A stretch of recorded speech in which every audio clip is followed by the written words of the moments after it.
One thing that I noticed when I was reading through it, I like the construction and the way that you play with storytelling, like, you know, revealing the history, whether it's in a monologue, whether it's played out silently or as a full-on flashback. And I like those sorts of layers.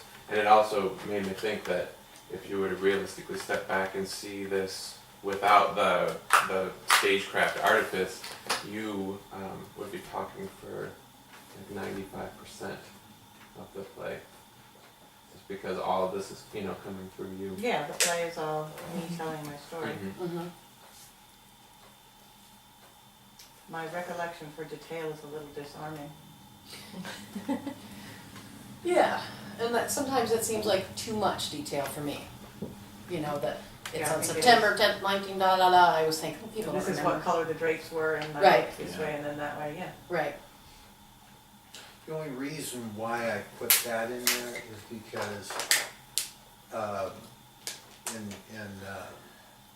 my vision of staging the play, it would just be a total dark space with no furnishing whatsoever. So in order to paint a picture in the minds of the audience, that was the intention on my behalf, to be a little bit more detailed, to let them kind of paint, okay, this is what the room looks like. Type of thing. That was the reason. I don't mean the room, I mean the dates.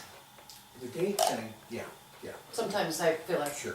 I don't, you know, need to know as much, maybe than, you know, it was this year, but maybe not the day and date. No, I agree. Some of the things that, you know, the exact single date when he died, you know, it's almost like you're gonna say the time of day.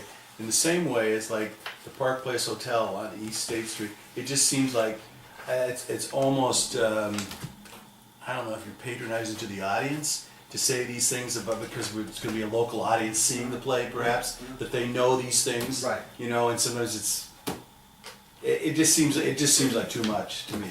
And I don't know too if you make note of some places where we really had trouble just getting some of the words out, because that's what I meant by some of the sentence construction. Sometimes it just seemed, it just didn't seem to. It's different reading it, but then reading it aloud, it really becomes a different thing, and it's almost, you know, it doesn't have, sometimes there's not the rhythm, you know what I mean, you can't find the because it's, suddenly there's this word, and I think, oh. What I'd have to say to that, I mean, I agree. I mean, sitting here and listening, you know, it was very obvious that there was a lot of awkward approach, just getting the lines, you know, the cadence and the pacing and whatnot. As I was sitting there and thinking that, it's like, you know, I've been at other read-throughs of published plays that were really not that impressive, you know what I mean? But then when you get into rehearsal and you're actually starting to go with the blocking, which helps with the pacing of the lines, also the memorizations of the lines, where they're embedded in there, where you start to break up, like Christopher Walken. What he does when he gets a script, he just goes and erases all of the punctuation, gets all rid of the commas, the periods, and everything. It's when I was a kid, somewhere in the beginning, I decided to, for the rest of my life, ignore punctuation. And it's one of the things that I do with scripts the first time I get them. I cross out all the stage directions. I cross out all the places where it says, you know, he says this angrily, or he says, you know, and I cross out all the stage, I cross out all the punctuation, and I just speak without punctuation. I mean, except the way it happens. The periods, of course. No periods, no commas, no nothing. Really, the period comes when it comes.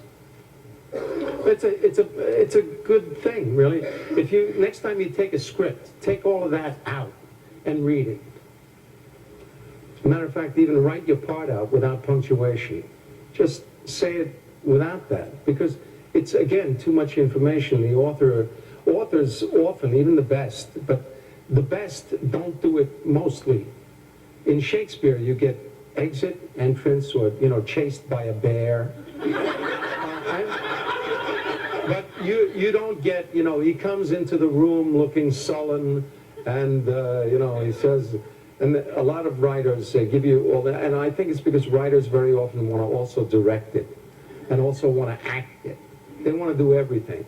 So the first thing I do is take out everything except my own dialogue. Because the other actors are going to tell you what they're talking about anyway.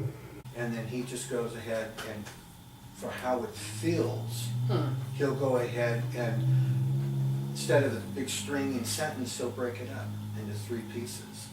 And that sort of thing to make it work. And as I was sitting here listening to the awkward places, I was going, okay, you know, and I'm really I mean, by no means am I standing up in defense like, oh, the lines are, you know, sure. absolutely So, work in fantastic. But having been a director and an actor as well, you know, I'm sitting here and I'm going, okay, this is a read-through. And through memorization and rehearsing and going over those lines and working it, you know, all of us have had trouble with certain lines at certain times, and you work it and you make it work. And I think that not necessarily that would mend everything that's in the script, but it would greatly smooth things out a lot better, Sure. you know, than just on an initial read-through.